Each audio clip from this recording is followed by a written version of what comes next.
नमस्कार बंधुरा प्रतिदिनेर मतो आबारो एक रेसिपि निये हाजिर हयेछि। आजकेर रेसिपि हलो टक मिष्टि झाल मुखरोचक जुशी आमेर आचार। এই আচারটি একবার বানিয়ে আপনি এক বছর পর্যন্ত সংরক্ষণ করতে পারেন। একদম চিনি ছাড়া মাত্র 1 চামচ তেলে বানানো। চিনি ছাড়া এত সুন্দর আচার কিভাবে বানালাম আপনারা পুরো রেসিপিটা দেখতে থাকুন।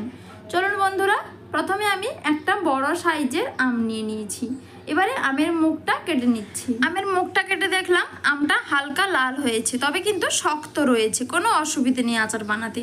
এবারে আমি আমের উপরের ছালটাকে তুলে নিচ্ছি। খুব ভালোভাবে উপরের আমের ছালটাকে তুলে নিতে হবে যাতে একদমই সবুজ অংশটা না থাকে। আমটা পুরোটা আমার ছাড়ানো হয়ে গেছে, দেখতেই পাচ্ছেন আমটা কিন্তু হালকা লালচে রং ধরেছে, কিন্তু আমটা বেশ শক্তই রয়েছে, একদমই কিন্তু নরম হয়নি।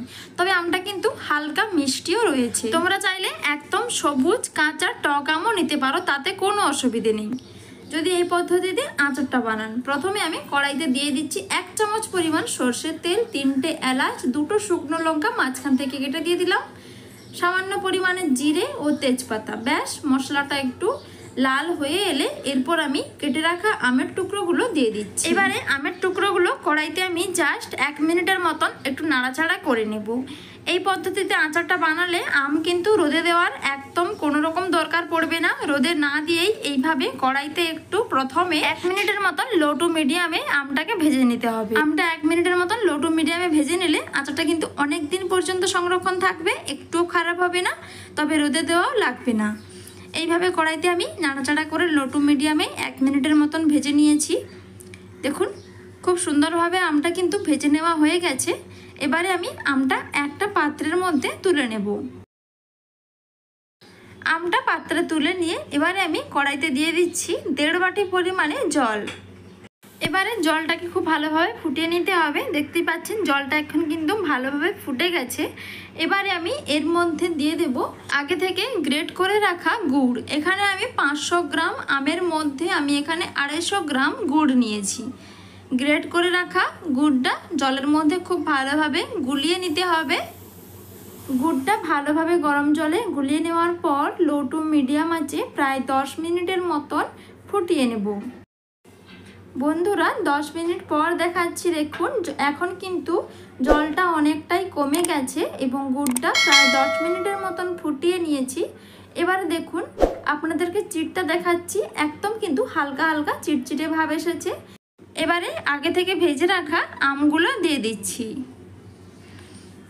আমটা দিয়ে হালকা নাড়াচাড়া করে আমি আরও 15 মিনিটের মতন লো টু মিডিয়ামে ফুটিয়ে নেব। এইভাবে আচারটা বানালে কিন্তু আম একদমই গলে যাবে না, আমের ভিতরে টক মিষ্টি ঝাল খুব সুন্দরভাবে ঢুকবে।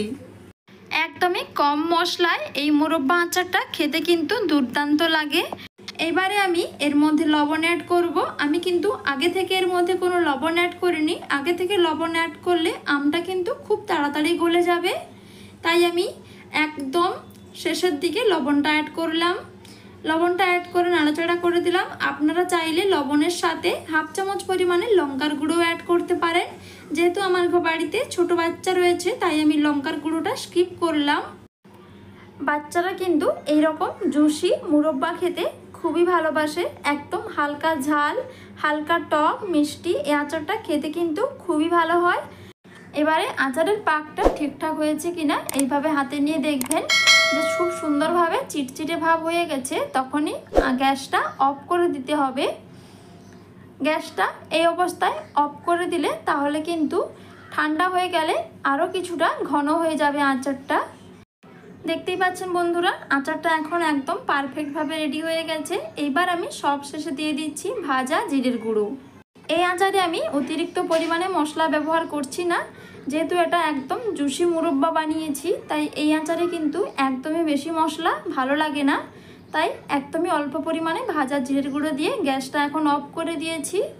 বন্ধুরা আপনাদের আম যদি বেশি টক হয় তাহলে কিন্তু গুড়ের পরিমাণটা বাড়িয়ে নেবেন, কিংবা চিনি যদি দেন তাহলে কিন্তু 500 আমে অবশ্যই 400 গ্রাম চিনি এখানে দিতে হবে।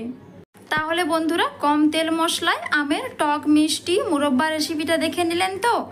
একবার বাড়িতে এইভাবে বানিয়ে কিন্তু বছর জুড়ে সংরক্ষণ করে রাখুন। অবশ্যই কিন্তু আচারটা ঠান্ডা করার পর বোয়ামে ভরবেন। রেসিপিটা ভালো লাগলে অবশ্যই বন্ধুদের সাথে শেয়ার করে রাখুন এবং চ্যানেলটি সাবস্ক্রাইব করে রাখবেন আরও নিত্য নতুন রেসিপি সবার আগে পাওয়ার জন্য। এতক্ষণ রেসিপিটি দেখার জন্য সবাইকে অসংখ্য ধন্যবাদ।